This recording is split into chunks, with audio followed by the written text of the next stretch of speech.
यहीं सल्जूक भी, तुरानी भी, अहले चीन, चीन में, ईरान में सासानी भी, इसी दुनिया में आबाद थे यहूदी भी। पर तेरे नाम पर तलवार उठाई किसने?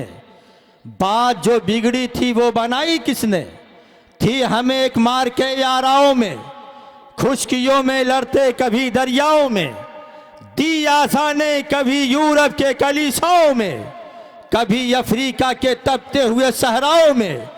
टल न सकते थे गर जंग में अड़ जाते थे, पांव शेरों के भी मैदान से उखड़ जाते थे। जंग दस्त तो दस्त है, दरिया भी ना छोड़े हमने, बहरे जुल्मात में दौड़ा दिए घोड़े हमने। ये शान मुसलमानों की थी, ये अजमतें मुसलमानों की थी। 313 थे तो लरसता था जमाना, आज करोड़ों होके करते हैं हम गुलामी, है ना। अपने हालात पर आप नजर रखें। चूंकि ये जश्न गौसुल वरा है, मैं उसी के ताल्लुक से लग करके चंद मिनट आपसे गुफ्तगू करूंगा। एक तारीख में कैसा हमें नौजवान मिलता है जो जहन का बिल्कुल पाको साफ नौजवान था, दिल का बिल्कुल पाक साफ वो नौजवान दरियाए दजला के सतह पर वो चल रहा है, अल्लाह के कुदरत का मुलाहिजा कर रहा है। भूख से निढाल था, चलते थे कदम डगमगाते थे। नजर पड़ी दरियाए दजला में एक सेब था, बहता जा रहा था। नौजवान अपने कदम को आगे बढ़ाता है, बहते हुए सेब को उठा लेता है। उठाने के बाद खा लिया।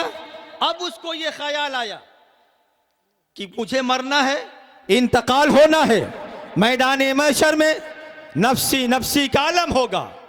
अल्लाह जब हिसाबो किताब लेगा, अगर जर्रे जर्रे का हिसाब होगा तो मैं क्या जवाब दूंगा। अब आप मुलाहिजा करो, हम और आप हैं, हमारे आपके बस्तियों में अगर खाने पीने की चीज बेचने वाला कोई आदमी आता है तो बगैर इजाजत के उसके सामान में हाथ लगा देते हैं, उठा करके खा लेते हैं। मुसलमानों कभी हमने सोचा नहीं ये दुरुस्त है या नहीं है। हम जिस मजहब को मानते हैं, हमारा मजहब हमें इजाजत नहीं देता कि आप किसी के सामान में बगैर इजाजत के हाथ लगाए।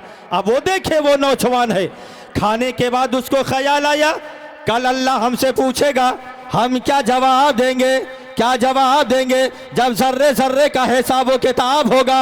अब वो नौजवान अपने कदम को पीछे हटाता है और चलाता और चलता रहा, और जब कुछ दूर निकल जाता है तो क्या देखता है कि सेब का बहुत खूबसूरत बाग है और उसकी कुछ डालियां दरियाए दजला की तरफ झुकी हुई थी।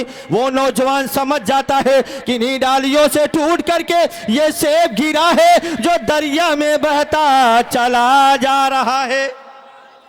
अब वो नौजवान बाग में दाखिल हुआ, क्या देखता है कुछ लोग हैं जो बाग की बागवानी कर रहे हैं, बाग की सिंचाई कर रहे हैं। लोगों से पूछा, ये बताओ इस बाग का मालिक कौन है, इस बाग का मालिक कौन है, ये बाग किसके मिल्कियत में है। तो लोगों ने इशारा किया, कहा वो तुम महल देख रहे हो, कहाँ देख रहा हो, कहा उस महल के बगल में कुटी है देख रहे हो, कहाँ देख रहा हो, कहा उसी कुटी में एक शेख बैठे हैं, उन्हीं की मिल्कियत में ये बाग है, वही शेख इस बाग के मालिक है। अब वो नौजवान जब उस कुटी के पास पहुंचा तो क्या देखा, तवज्जो के साथ सुनिएगा।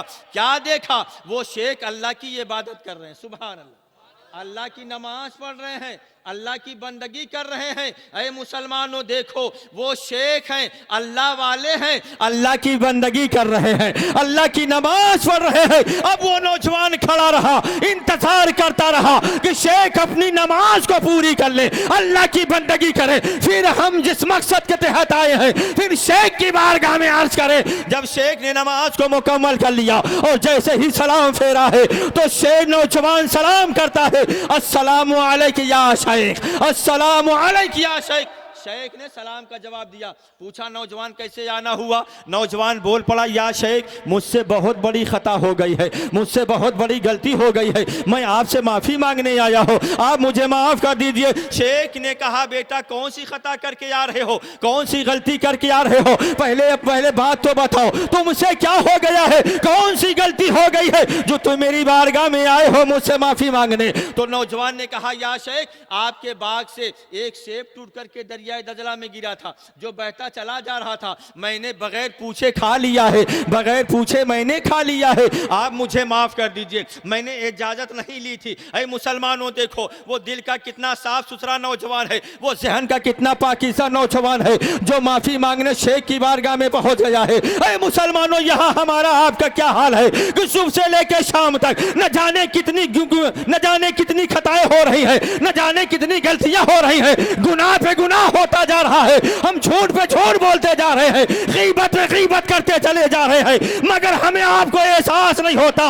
और सुनो मुसलमानों, जिस बंदे को अपने गुनाहों का एहसास नहीं होता उस बंदे को अल्लाह तौबा करने की तौफीक भी नहीं देता है, तौबा करने की उसे तौफीक नहीं देता है। ऐ मुसलमानों सुनो, अभी आप नाते पाके मुस्तफ़ा सुन रहे थे, बड़े मोहब्बत का इजहार कर रहे थे, हम इसके खिलाफ नहीं है कि आप नातों को ना सुना करो, शेर व शायरी ना सुना करो, मगर ऐ मुसलमानों सुनो, जलसे कराया करो तो तकरीरें ज्यादा किया कराया करो, ज्यादा कराया करो, बयानात सुना करो। अपने आप को झांक करके देखो, हम कितने गुनाह करते जा रहे हैं। जलसे में आते हैं, महफिलें करा लेते हैं तो नारे लगाते हैं, गौस का दामन नहीं छोड़ेंगे, ख्वाजा का दामन नहीं छोड़ेंगे, अली का दामन नहीं छोड़ेंगे। हम आपसे पूछना चाहते हैं, हम आपसे यह दरियाफ्त करना चाहते हैं, मुसलमानों सुनो सुनो, 5 वक्त की नमाज का वक्त खत्म हो चुका, आपके ऐसा ये सोने का वक्त है। हम आपसे पूछते हैं कि कितने लोग अल्लाह के घर में दौड़ के गए थे, अल्लाह की आवाज सुनने के बाद, सदाएं सुनने के बाद, कितने लोग ऐसे हैं जो अपने कारोबार को छोड़ करके अल्लाह की रजा के लिए दौड़े हो, कितने लोग हैं जो पेशानियां झुकाए हो। ऐ मुसलमानों ये ना समझना कि ये जलसे के खिलाफ तकरीर करते नहीं, खूब जलसे कराओ, खूब तकरीरें कराओ, मगर याद रखो अल्लाह ने जिस लिए पैदा किया है वो काम भी कर लिया करो, अल्लाह की इबादत भी कर लिया करो, अल्लाह की बंदगी भी कर लिया करो। पेशानियां खुदा की बारगाह में झुका दे, अल्लाह राजी हो जाएगा, दुनिया को तुम्हारे सामने झुका देगा, दुनिया को तुम्हारे सामने झुका देगा। पहले अपनी पेशानी अल्लाह की बारगाह में झुकाओ, अल्लाह को राजी कर लो, अल्लाह को खुश करो। मुसलमानों देखो वो नौजवान दिल का कितना पाको साफ वो नौजवान है जो माफी मांगने गया है। शेख सोचने लगे दरिया में बहने वाली चीजें मुबाह हुआ करती हैं, समंदर में बहने वाली चीज मुबाह हुआ करती है, दरियाओं में बहने वाली चीजें मुबाह हुआ करती है, कोई भी उठा के खा सकता है, कोई भी इस्तेमाल कर सकता है, मगर एक मुबाह चीज के ताल्लुक से उस नौजवान का दिल कांप रहा है, बदन में कपकपी है। माफ कर दो शेख, मुझे माफ कर दो, वरना आप माफ न करेंगे तो मैदान महशर में मेरी गिरफ्त होगी, अल्लाह मुझसे पूछेगा तो मैं जवाब क्या दूंगा, मैं जवाब क्या दूंगा। शेख ने कहा बेटा शेख वली दा वली मिशन आसन, वली को वली ही पहचानता है, सुभान अल्लाह, वली को वली पहचानता है। शेख फौरन पहचान जाते हैं ये तो अल्लाह का महबूब बंदा मालूम हो रहा है, ये अल्लाह का नेक बंदा मालूम हो रहा है। शेख ने कहा बेटा तुमसे इतनी बड़ी खता हो गई है, इतनी बड़ी गलती हो गई है, बेटा तुम्हें माफी चाहिए। कहा हाँ शेख हमें माफी चाहिए, इसीलिए तो हम आपकी बारगाह में आए हैं। यहाँ तो हमसे गुनाह पे गुनाह होते हैं, एहसास तक नहीं होता है, एहसास नहीं होता। अगर एहसास भी हो जाए तो तब भी हम अल्लाह की बारगाह में आंसू नहीं बहाते हैं, अल्लाह की बारगाह में रोते नहीं हैं, अल्लाह की बारगाह में पेशानियां नहीं झुकाते, अपने रब को राजी नहीं करते, अपने रब को खुश नहीं करते। और रोना हम रो रहते हैं, रोते हम हैं कि हमारी दुकानें नहीं चल रही हैं, हमारे घरों में बरकतें हैं नहीं हो रही हैं, हमारी इज्जतें लूटी जा रही हैं, हमें गिरी नजरों से देखा जा रहा है। ऐ मुसलमान सुनो सुनो, हमने आपने खुद ही अपने पैरों पे कुल्हाड़ियां मारी है, वरना दुनिया वालों में ये दम न था कि मुसलमानों के आंखों में आंखें डाल करके कोई मुसलमान से बात कर लेता, कोई मुसलमान से बात कर लेता। हमने आपने अपनी वकार को गिरा दिया है, अपनी इज्जतें हमने मिट्टी में मिला दी है। ऐ मुसलमानों अब भी वक्त है कि अपनी जिंदगी को इस्लाम के साथे में ढाल दो, पेशानियां अल्लाह की बारगाह में झुका दो और ये दिल मुस्तफा की बारगाह में झुका दो, दिल मुस्तफा की बारगाह में झुकाओ। फिर देखो ये दुनिया तुम्हारे सामने कैसे झुकती नजर आती है। बहरहाल वो नौजवान है, कहा शेख मुझे माफ कर दो, मुझे माफ कर दो, मुझसे बहुत बड़ी खता हो गई है। नौजवानों तवज्जो के साथ सुनोगे, नौजवानों आप सुनो सुनो। देखो वो शेख ने कहा बेटा तुमसे इतनी बड़ी खता हो गई है, तो शेख ने कहा बेटा एक मेरी शर्त है, अगर वो शर्त कबूल कर लोगे तो हम तुम्हारी खता माफ कर देंगे। तो नौजवान ने कहा या शेख वो शर्त बताई जाए। कहा सुनो, मुझे बाग में तुम्हें बाग की 12 साल बागवानी करनी पड़ेगी। मुसलमानों, ये वाकया आपने सुना होगा, गालिबन बहुत सुना होगा। वाकया बताना मकसद नहीं है, इसके पीछे जो बात है वो बात जहन में उतारना मकसद है। इसके पीछे जो बात है वो बात जहन में उतारना मकसद है। अब वो शेख ने कहा, बेटा मेरे बाग की तुम्हें 12 साल बागवानी करनी पड़ेगी। अगर ये शर्त मंजूर हो तो हम तुम्हारी ख़ता माफ़ कर देंगे, हम तुम्हारी गलती माफ़ कर देंगे। वो नौजवान सर झुकाया, फिर उठाया, कहा, या शेख, दुनिया में मैं रुसवा हो जाऊं ये मुझे मंजूर है, दुनिया में रुसवा हो जाऊं ये मुझे मंजूर है, मैदान मशर में रुसवा किया जाऊं ये मुझे मंजूर नहीं है।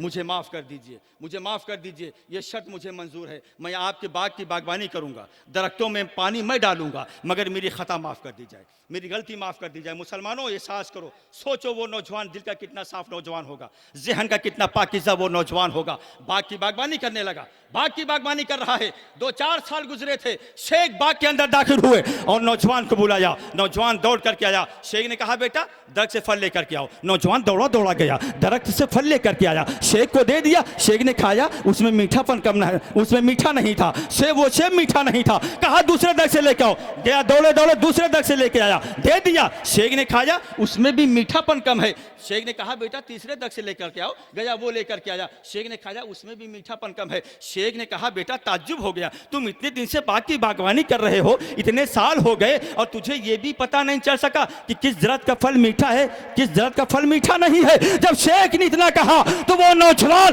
तड़प करके बोल पड़ा, या शेख, एक सेब खाया था जिसकी मुशक्कत मैं 12 साल सहने के लिए तैयार हूं। आपने मुझे बाग की बागवानी करने के लिए कहा था, दरख्त का फल खाने की इजाजत नहीं दी थी, इसलिए किसी दरख्त का फल अब तक हमने नहीं खाया है, हमने नहीं खाया है। नौजवान सुनने के बाद और ताज्जुब में पड़ जाते, ये दिल का नौजवान कितना साफ सुथरा नौजवान है। शेख ने कहा, बेटा हम तुझे इजाजत देते हैं, किसी भी दरख्त का फल तुम इस्तेमाल कर सकते हो, तुम खा सकते हो। वक्त 12 साल पूरा हो गया। शेख ने नौजवान को बुलाया, कहा, नौजवान तुम्हारा वक्त पूरा हो गया, तुम्हें माफ़ी चाहिए, तुम्हें माफ़ी चाहिए अपनी खता की। कहा, या शेख। तो शेख ने कहा, बेटा एक शर्त और है।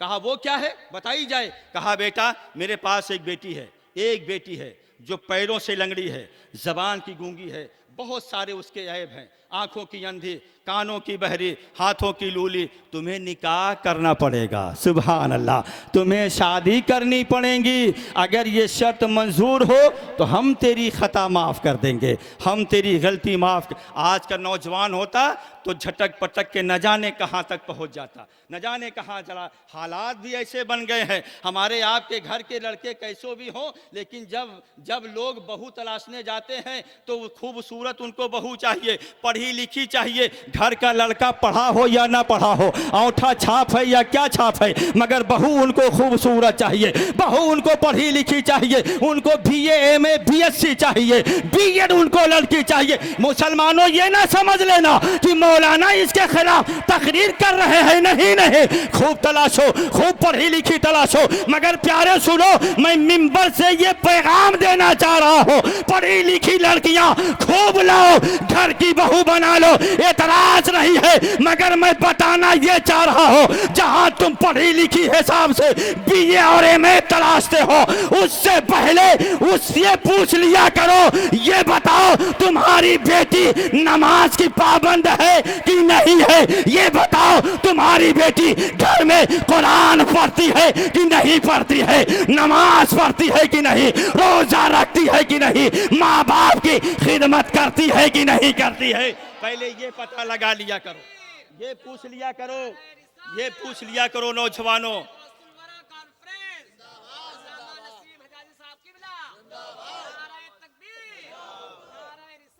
हम इसके खिलाफ नहीं हैं कि बहू हमारे घर की पढ़ी लिखी ना हो, खूब तलाश लो बड़ी पढ़ी लिखी, मगर उन पहले ये पूछ लिया करो लड़की के घर वालों से कि पर्दे का एहतमाम करती है कि नहीं करती है। सुभान अल्लाह, पर्दे का एहतमाम है कि नहीं है, पर्दे में घर से निकलती है कि नहीं निकलती है, नमाजों की पाबंदियां करती है कि नहीं करती है, रोज़ों की पाबंदियां करती है कि नहीं करती है, ये भी पता लिया करो, ये भी पूछ लिया करो। ऐ मुसलमानों सुनो, शेख ने कहा बेटा तुम्हारा बेटा मेरी बेटी के अंदर इतने सारे ऐब हैं, तुझे निकाह करना पड़ेगा, शादी करनी पड़ेगी। अगर ये शर्त मंजूर है तो तुम्हारी खता माफ कर देंगे। और प्यार से बोल दो सुभान अल्लाह, और जोर से या गौसल मदद, हाथों को उठा के बोलो या गौसल मदद। अब मुसलमानों सुनो, बिल्कुल जहन करीब करो, तवज्जो के साथ सुनो। शेख ने कहा बेटा इतने सारे ऐब हैं, तुमसे निकाह करना पड़ेगा, शादी करनी पड़ेगी। अगर ये शर्त मंजूर है तो हम तुम्हारी खता माफ कर देंगे, हम तुम्हारी गलतियों को माफ कर देंगे। वो नौजवान है, सर झुकाया, थोड़ी देर के बाद उठाया तो बोल पड़ा या शेख ये भी शर्त मुझे मंजूर है। जोर से प्यार से बोल दो सुभान अल्लाह। या शेख ये भी शर्त मुझे मंजूर है। अब शेख ने निकाह की महफिल मुनक्किद कर दी, निकाह की महफिल, इतने में निकाह की महफिल मुनक्किद हो गई, निकाह भी हो गया, शादी हो। यहाँ हमारे आपके यहाँ 1,000 आदमी का इंतजाम करना पड़ता है, डीजे अलग आता है, नाचने कूदने वाले लौंडे लौंडियाँ बन करके आती हैं, है ना। हाँ, अजब तमाशा है मुसलमानों का, अजब तमाशा है। इस पैसे को कमाने के लिए लोग न जाने कहाँ कहाँ सफ़र करते हैं, पसीना बहाते हैं तो पैसा कमाते हैं, और शादी के नाम पर 4-6-10 हज़ार रुपये यूं ही हराम में लुटा देते हैं। हाँ, और निकाह पढ़ाई जब देना होता है तो 500 का औकात में आ जाते हैं, है ना। हाँ,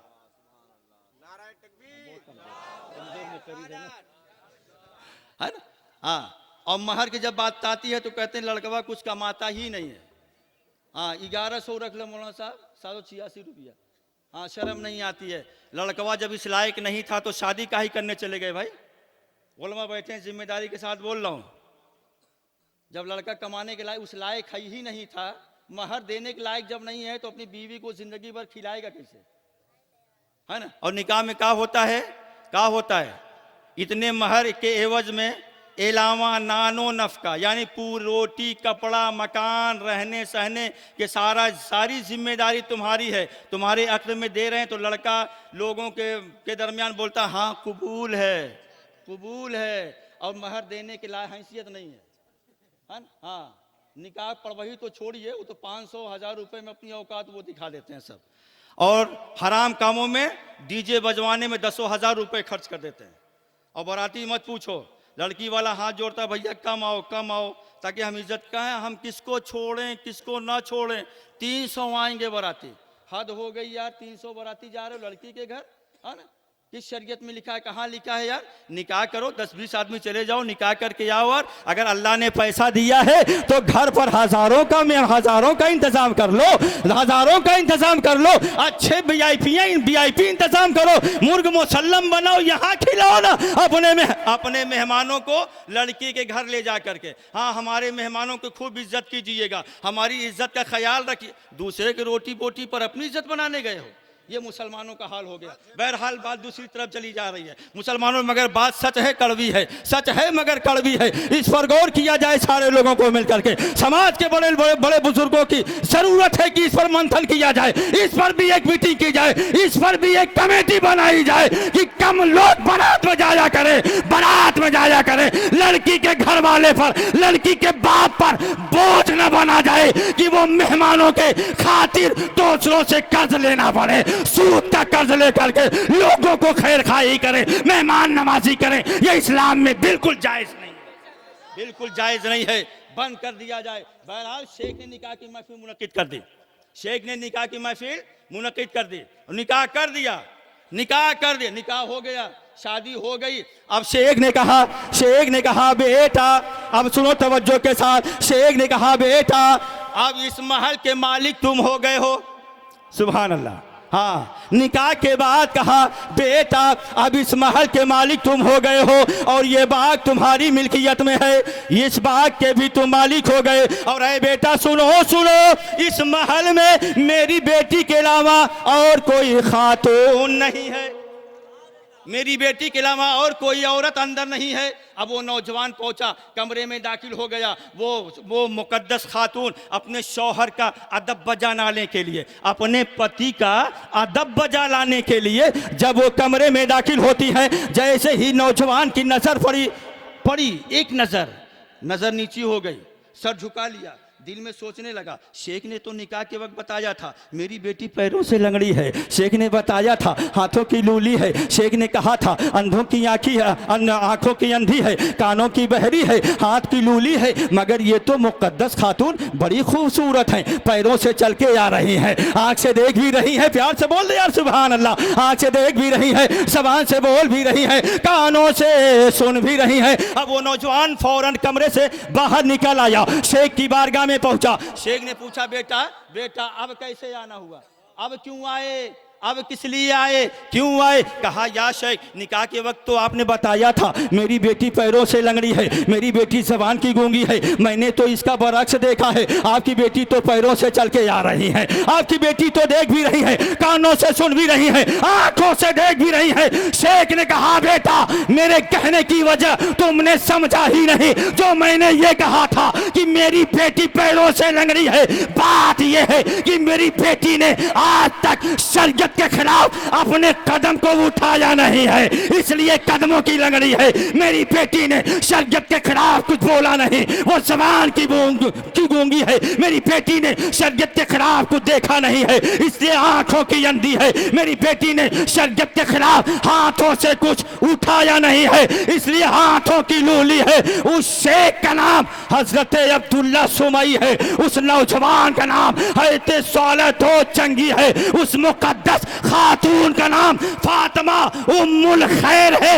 इन तीनों के आंगन में जो फूल खिलता है, उसी फूल का नाम मीरे मीरा पीरे पीरा शेख अब्दुल कादिर जीलानी है। उसी मुकद्दस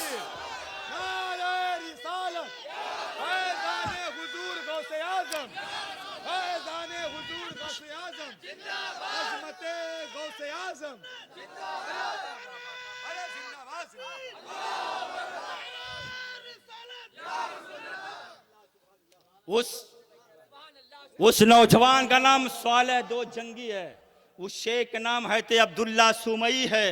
गौसे पाक का लंगर खाने वालों, नाना का क्या नाम था, माँ का क्या नाम है? सिर्फ मुर्गा ही खाएंगे हम और आप, बिरयानी ही चलेगी सिर्फ। नाना का नाम क्या है मालूम नहीं, अब्बू का बाबू का क्या नाम है कुछ मालूम नहीं, बस गोश्त का दामन नहीं छोड़ेंगे। हाँ, पकड़ा ही कहाँ हमने आपने है, छोड़ तो बहुत पहले से दिया, पकड़ा ही नहीं था हम छोड़ने की। बहरहाल मुसलमानों, इन तीनों के आंगन में जो फूल खिलता है, उसी फूल का नाम अब्दुल कादिर जीलानी है, उसी फूल का नाम गौसे आज़म है। बताया जाता है गौसे आज़म जब पैदा हुए कस्बे जिलान में, तवज्जो के साथ सुनिएगा, जब वो कस्बे जिलान में पैदा हुए, उस दिन जितने घर में बच्चा पैदा हुए, जितने भी घरों में बच्चा पैदा हुए, अल्लाह ने अब्दुल कादिर के सदके सबको वली बना दिया, सबको वली बना दिया, सबको विलायत अता कर दिया। अब आप ये देखें कि गौसे आज़म की शान बड़ी है, बड़ी शान वाले गौसे आज़म हैं। यहाँ तो पैदा होते हैं लोग, इबादत करते, रियाजत करते, नमाज़ें पढ़ते, अल्लाह का खौफ दिल में रख कर के ज़िंदगी गुजारते, नबी से मोहब्बत करते, तो अल्लाह उन्हें अपना महबूब बंदा बनाता है, फिर विलायत अता करता है। मगर गौसे आज़म है कि अल्लाह ने पहले उनको विलायत अता किया, फिर उसके बाद दुनिया में पैदा किया।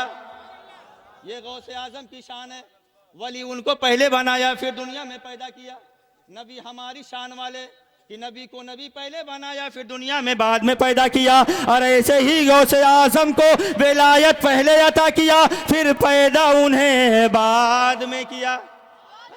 और गौसे आज़म जब दुनिया में तशरीफ़ ले आए, गौसे आजम पैदा हुए, सुभान अल्लाह। अब आप देखें गौसे आजम से लोगों ने पूछा, तवज्जो के साथ सुनिएगा यार, ये चूंकि ये जश्न गौसे आजम है, सुनिए आप गौसे आजम की शान, उनकी करामतें, उनकी अजमतें आप सुनिए। गौसे आजम से लोगों ने पूछा, क्या पूछा? ए अब्दुल कादिर, ये बताओ कि आपको कब पता चला कि हम वली हैं? सुभान अल्लाह, कब पता चला? तवज्जो के साथ सुनो, देखो कब पता चला कि हम वली हैं? लोगों ने पूछा गौसे आजम से, ऐ अब्दुल कादिर आप ये बताओ आपको कब ये पता चला कि हम वली हैं? तो गौसे आजम फरमाते हैं कि जब मैं मकतब में पढ़ने जाता था, तो ये गैब से आवाज आती थी कि मेरे वली को जाने का रास्ता दे दो। सुभान अल्लाह, जोर से बोलो सुभान अल्लाह। मेरे वली को जाने का रास्ता दे दो। गौसे आजम फरमाते जब मैं मकतब में पहुंच जाता था तो ये आवाज आती थी कि मेरे वली को बैठने की जगह दे दो। ये शान गौसे आजम की है। जब वो मकतब में पढ़ने गए ना, मौली साहब उनको पढ़ाया औज़ बिल्लाह बिस्मिल्लाह पढ़ लिया, तो फिर पढ़ाया अल्हम्दुलिल्लाह, तो गौसे आजम की ज़बान बंद रही। एक मरतबा, दो मरतबा, तीन मरतबा मौली साहब जलाल में आ गए। कहा बेटा अब्दुल कादिर पढ़ता क्यों नहीं है? क्यों नहीं पढ़ता? मैं पढ़ा रहा हूँ, तू पढ़ता नहीं है? तो अब्दुल कादिर जिलानी बोल पड़े, ए मौलवी साहब मुझे यहाँ से नहीं पढ़ना है, मुझे 15वें सिपारे से पढ़ना है। सुभान अल्लाह, हाँ 15 से। अब मौली साहब सोचने लगे, ए बेटा 1 से लेकर 14 तक कौन पढ़ेगा? हाँ कौन पढ़ेगा? ये तू 15 पारे की बात करता है, यहाँ तू पढ़ने आया है कि पढ़ाने आया है? क्या करने आया? पढ़ने आया कि पढ़ाने? 15 पारे से पढ़े, 1 से लेके 15 14 तक कौन पढ़ेगा? तो गौसे आजम फरमाते हैं मौली साहब बात ये है ना, मेरी माँ 14 पारे हाफिज़ कुरान है। सुभान अल्लाह, हाँ जोर से बोल दो यार सुभान अल्लाह, और प्यार से बोल दो ना सुभान अल्लाह यार। हाँ गौसे आजम फरमाते मेरी माँ 14 पारे का हाफिज़ कुरान है। और बात ये है कि जब मेरी माँ सुबह को उठती हैं, वजू बनाती, फजर की नमाज पढ़ती, और जब तक 14 पारे का तिलावत ना कर लेती थी तब तक वो किसी काम में मसरूफ नहीं होती थी। ये रोज का उनका मामूल था। और मैं पेट में रहते रहते सुन करके मुझे याद हो गया है, मैं 14 पारे का हाफिज़ कुरान, मेरी माँ बहनें भी बैठी हुई हैं। ऐ मेरी माँ बहनें सुनो, इससे सबक लो। आप भी घर में नमाज की पाबंदियाँ किया करो, कुरान पढ़ने आता है तो कुरान की तिलावत किया करो। याद करो कि जब माँ नेक हुआ करती है, नमाजी हुआ करती है, परहेजगार हुआ करती है, तो अल्लाह उस माँ के गोद में नेक औलादों को अता करता है, नेक औलादें देता है, नेक औलादें पैदा करता है। तो ऐ मेरी माँ बहनों, तुम भी नमाजों की पाबंदियाँ किया करो, रोजे रखा करो, अल्लाह की बारगाह में पेशानियाँ झुकाया करो, अपने रब से डरा करो। हाँ मेरी माँ बहनें बैठी। अब ये देखिए गौसे आजम फरमाते हैं कि उस्ताद मेरे मुझे पकड़ करके एक कमरे में ले जाते और ले जा करके पूछते, अब्दुल कादिर तू सच बता, तू इंसान है कि जिन्नात है? हाँ सुभान अल्लाह, जोर से बोल दो यार सुभान अल्लाह। गौसे आजम फरमाते मेरे उस्ताद मुझसे पूछते, यार बेटा अब्दुल कादिर तू जब से आया है ना, अजब चीज़ें देखने को मिल रही हैं और सुनने को मिल रही हैं। अब्दुल कादिर बेटा ये बता, तू इंसान है कि जिन्नात है? अब्दुल कादिर फरमाते कि मुझसे पूछते, बेटा बता। अब्दुल कादिर फरमाते कि जब ये पूछते तो मुझे हंसी आ जाती थी, मुझे हंसी आ जाती। अब्दुल कादिर फरमाते हैं कि मैं अपने उस्ताद से ताकीद के साथ कहता था, आप यकीन जानो अल्लाह ने मुझे इंसान ही बना के पैदा किया है, इंसान बना के पैदा किया। अब्दुल कादिर जिलानी की शान बेमिसाल है यार। 18 साल की उम्र जब अब्दुल कादिर की जिलानी की हुई है ना, 18 साल, तो उनका बयान है, फरमाते हैं कि मैं एक दिन हल और बैल लेकर के अपने खेत में काश्तकारी करने के लिए चल पड़ा। गौसे आजम फरमाते हैं जब मैं कुछ दूर गया तो गैब से आवाज़ आती है, अरे अब्दुल कादिर क्या मैंने तुझे इसी दिन के लिए पैदा किया है? क्या इसीलिए पैदा किया है कि तू खेती बाड़ी कर घर में जा करके? क्या इसलिए पैदा किया है? अब्दुल कादिर फरमाते हैं मैं फौरन अपने घर आया, और घर आने के बाद जब मैं अपने घर के छत पर चला गया तो अल्लाह तबारक व तआला ने मेरे और मक्का के दरमियान जितने हिजाबात थे सबको हटा दिया। गौसे आजम फरमाते थे कि मैदान अरफात में जितने हुज्जाज जमा थे मैं सबको मुलाहिजा करने लगा, मैं सबको देख रहा था। ये गौसे आजम की शान है, ये गौसे आजम की शान है मुसलमान। गौस हमारे फरमाते हैं,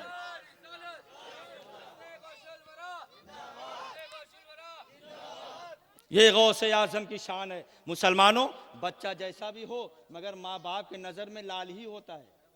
हाँ अगर किसी का बच्चा लंगड़ा हो, लूला हो, तो हमारे आपके नज़र में लंगड़ा हो सकता है, लूला हो सकता है, काना हो सकता है, बहरा हो सकता है, मगर जिसके पेट से पैदा हुआ ना, वो माँ यही कहती है, ये तो मेरा लाल है, ये तो मेरे दिल का टुकड़ा है, ये तो मेरे आंखों का चैन है। ए मुसलमानों, अगर बच्चा माँ के गोद में मचल जाता है और कोई बात तुतली जबान से बोलता है, तो माँ का दिल खुश हो जाता है, माँ की ममता मचल पड़ती है। गौसे आजम है, अपने माँ के गोद में बैठे हैं। गौसे आजम फरमाते, बस आखिरी बात बोल रहा हूँ, सुन लीजिए तवज्जो के साथ, हाँ सुन लीजिए। तो गौसे आजम फरमाते हैं, अय अम्मी जान, मेरा आप पर एहसान है, सुभान अल्लाह, मेरा आप पर एहसान है।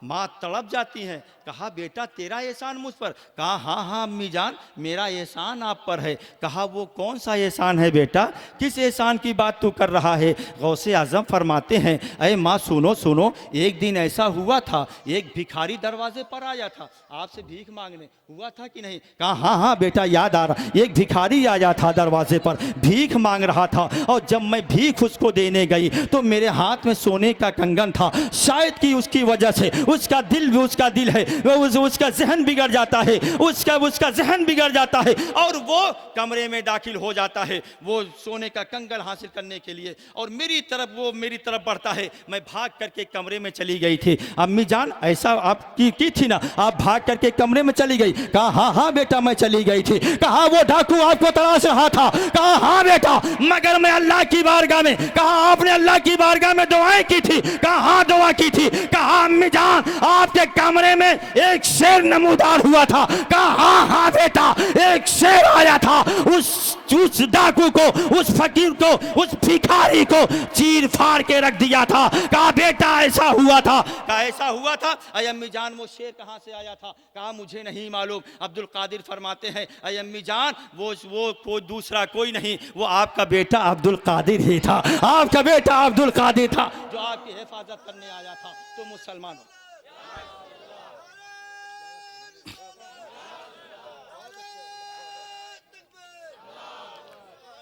ये गौसे आजम की शान है। गौसे आजम फरमाते हैं ना, मेरा मुरीद हो, सुनो, गौसे आजम फरमाते हैं कि मेरा मुरीद हो और वो भी मगरिब में हो और मैं मशरिक में हूँ, मैं मशरिक में हूँ, वो मगरिब में हो। गौसे आजम फरमाते हैं, अगर मेरा गुलाम, मेरा दीवाना मुझको पुकारे मुश्किलात में, तो मैं मशरिक में अगर रहूं फिर भी मैं उसकी जरूर मदद करूंगा। हाँ, गौसे आजम की शान यार बेमिसाल है। गौसे आजम को लोगों ने दावत दिया, लोगों ने क्या किया? दावत दिया। आपके इमाम साहब है ना, कभी कभी ऐसा होता हो कि 2-4 लोग चले जाते होंगे दावत देने के लिए, गौसे पाक की बारगाह में लोगों ने एक मुरीद ने दावत दिया, कबूल कर लिया। इफ्तार का रमज़ान का महीना था, गौसे आजम 70 मुरीदों के घर तशरीफ़ ले गए। कहाँ ले गए?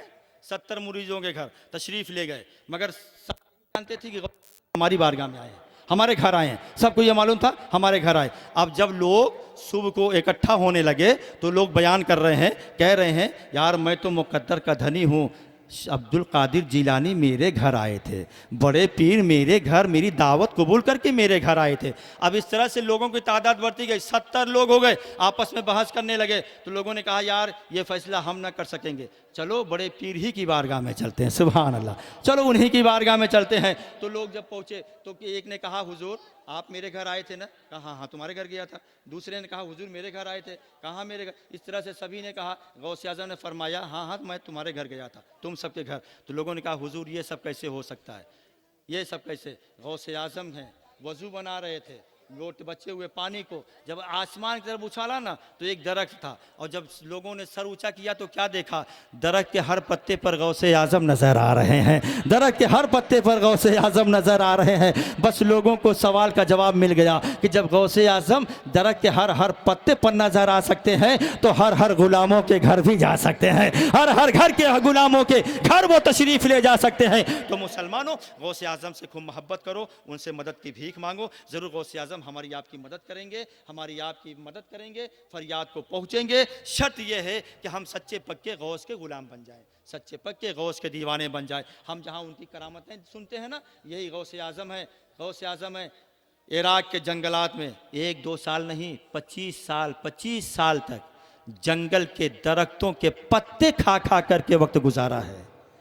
25 साल दरख्त के पत्ते खा करके अल्लाह की इबादत करते रहे, दरख्तों के पत्ते खाते रहे। ऐ मुसलमान, यहाँ तो हम सब मुर्ग मुसल्लम खा रहे हैं, तब भी हम अल्लाह की इबादत नहीं कर पा रहे हैं, तब भी हमारी पेशानी अल्लाह की बारगाह में नहीं झुक रही है, तब भी हम नमाज के करीब नहीं जा रहे हैं। ऐ मुसलमानों, कब जाओगे? जब चलने की सकत ना होगी तब मस्जिद तक जाओगे, जब उस कायदे से रुकू और सजदा करने की ताकत न रह जाए तब जाओगे अल्लाह अल्लाह करने के लिए। अल्लाह को जवानी की इबादत बहुत ज़्यादा पसंद है, अल्लाह को जवानी की इबादत बहुत ज़्यादा पसंद है। ऐ मुसलमानों, जवानी में अपने रब को राज़ी कर लो और ये झुका दो पेशानी खुदा की बारगाह में, दिल झुका दो मुस्तफ़ा की बारगाह में, तुम्हारी दुनिया भी संवर जाएगी, आखिरत भी संवर जाएगा, तू यहाँ भी कामयाब हो जाएगा, वहाँ भी कामयाब हो जाएगा। इस्लाम जिंदाबाद, पाइंदाबाद, वमा अलैना इल्लल बलाग।